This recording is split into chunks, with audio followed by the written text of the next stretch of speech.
코스피 지수가 연일 파란불입니다. 주변 동료들은 한숨을 쉬고 각종 뉴스에서는 연일 위기라는 말이 쏟아져 나옵니다. 불안한 마음에 슬쩍 퇴직연금 앱을 열어본 당신. 그리고 화면에 찍힌 충격적인 파란색 숫자, 마이너스 수익률에 가슴이 철렁 내려앉습니다. 내 노후 자금, 내 퇴직연금, 정말 이대로 괜찮은 걸까요? 아마 많은 분들이 이렇게 생각하셨을 겁니다. 퇴직금은 회사가 알아서 은행 예금처럼 안전한 금고에 차곡차곡 쌓아두는 것 아니었어. 내가 잠든 사이에도 안전하게 불어나고 있을 거라고 상상했죠. 하지만 현실은 다릅니다.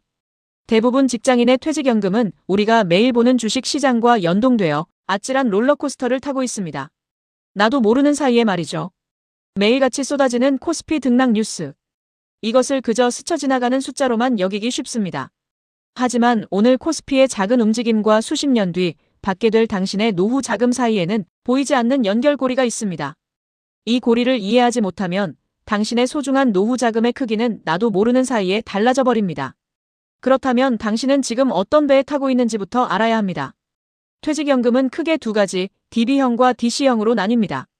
DB형, 즉 확정급여형은 회사가 씌워준 든든한 우산과 같습니다. 시장에 비바람이 몰아쳐도, 즉 코스피가 하락해 손실이 나도 회사가 모든 책임을 집니다.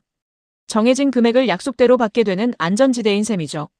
반면 DC형, 확정기여형은 내가 직접 모는 배와 같습니다. 회사는 매년 일정 금액만 넣어줄 뿐, 그 돈을 운용할 책임은 나 자신에게 있습니다. 코스피의 거친 파도를 직접 헤쳐나가야 하는 항해입니다. 여기에 또 하나의 강력한 도구가 있습니다. 바로 내 손으로 직접 키우는 또 하나의 지갑, IRP 개인형 퇴직연금입니다. 이것은 회사가 넣어주는 돈 외에 내가 자발적으로 추가 납입하는 개인 계좌입니다.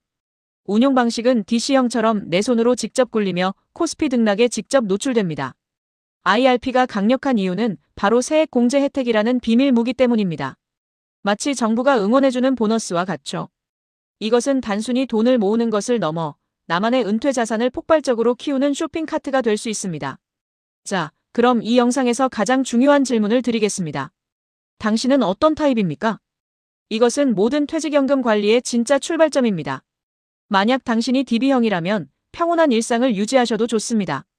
코스피 하락 뉴스에 굳이 긴장할 필요가 없습니다. 회사가 당신의 방패가 되어주니까요. 하지만 만약 당신이 DC형 또는 IRP형이라면 지금부터 이 영상에 더욱 집중해야 합니다. 당신은 지금 시장의 거친 파도 한가운데에 서 있습니다. 지금 당장 앱을 열고 내 소중한 자산이 어디에 있는지, 어떻게 운용되고 있는지 확인해야만 합니다. 많은 DC형, IRP형 가입자들이 빠지는 무서운 함정이 있습니다. 바로 디폴트 옵션, 즉 기본 설정의 함정입니다. 몇 년 전 가입 서류에 사인한 후 바쁘다는 핑계로 완전히 잊고 지냈다면 당신의 퇴직연금은 별도의 지시가 없으면 원리금 보장 상품으로 자동 굴러가고 있을 확률이 높습니다. 이것은 마치 달팽이 위에 타고 있는 것과 같습니다. 장점은 있습니다. 코스피가 급락해도 원금이 깎이지 않는 완벽한 안전이죠. 하지만 치명적인 단점이 있습니다. 수십 년의 장기 레이스에서 물가 상승률, 즉 인플레이션이라는 고속 열차를 따라잡지 못합니다. 결국 원금은 지켰지만 돈의 실제 가치는 하락하는 엄청난 기회비용이 발생합니다. 다행히 이 방치의 문제를 해결할 스마트한 장치가 있습니다. 바로 연령에 맞춘 자동 항법 장치, TDF, 타겟 데이트 펀드입니다. TDF는 마치 당신의 나이를 이해하는 현명한 펀드 매니저와 같습니다. 은퇴 시점이 멀리 남은 청년기에는 주식 비중을 높여 시장의 역동적인 성장을 마음껏 누리게 합니다. 거대한 파도를 타며 자산을 공격적으로 키우는 시기죠.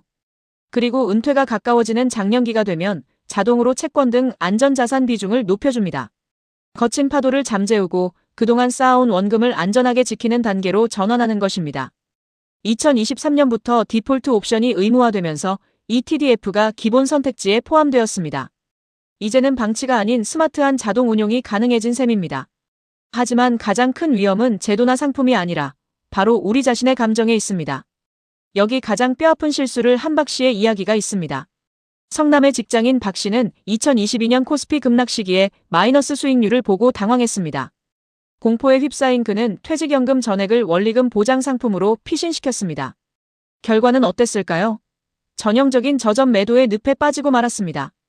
이후 2023년 시장이 크게 반등했지만 이미 안전자산에 묶인 그의 연금은 그 엄청난 성장을 단 1%도 누리지 못했습니다. 이제 반대의 사례를 만나보겠습니다. 인천의 직장인 한 씨입니다. 한 씨 역시 2022년에 하락장을 마주했지만 그의 생각은 달랐습니다. 그는 하락장을 공포가 아닌 박앤세일 기회로 봤습니다.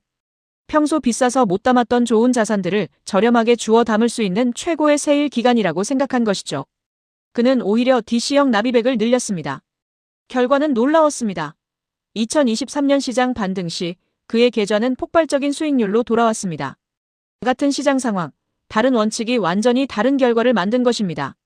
그렇다면 우리도 한 씨처럼 현명한 투자자가 되기 위해 어떤 원칙을 지켜야 할까요? 첫 번째 원칙, 망원경으로 멀리 보기입니다. 퇴직연금은 내일 당장 쓸 돈이 아닙니다. 20년, 30년을 바라보는 장기 자금입니다. 단기적인 코스피 등락이라는 롤러코스터에 일희일비하며 사고파는 타이밍 게임을 하는 것이야말로 가장 큰 위험입니다. 현미경이 아닌 망원경으로 30년 뒤의 산 정상을 바라봐야 합니다. 두 번째와 세 번째 원칙은 분산 투자와 나이에 맞는 위험 배분입니다. 원칙 2 바구니 나누기, 즉 분산입니다. 코스피, 즉 국내 주식이라는 하나의 바구니에만 모든 달걀을 담지 마세요. 해외 주식, 채권, 예금 등 다양한 색깔의 레고 블록을 골고루 섞어 위험을 분산해야 합니다. 원칙 3. 나이에 맞는 무게 중심 잡기, 즉 배분입니다. 2030 세대는 하락을 회복할 시간이 충분하므로 주식 같은 위험 자산 비중을 높게 가져가도 좋습니다. 반면 은퇴가 가까워지는 50대 이상은 채권과 같은 안전 자산 비중을 높여 단기 변동성을 방어해야 합니다. 마지막 네 번째 원칙은 연 1회, 정기적인 점검과 리밸런싱입니다. 매일 앱을 열어보며 스트레스 받을 필요가 전혀 없습니다. 리밸런싱의 마법은 아주 간단합니다. 1년에 딱 한 번, 당신만의 연금의 날을 정하세요.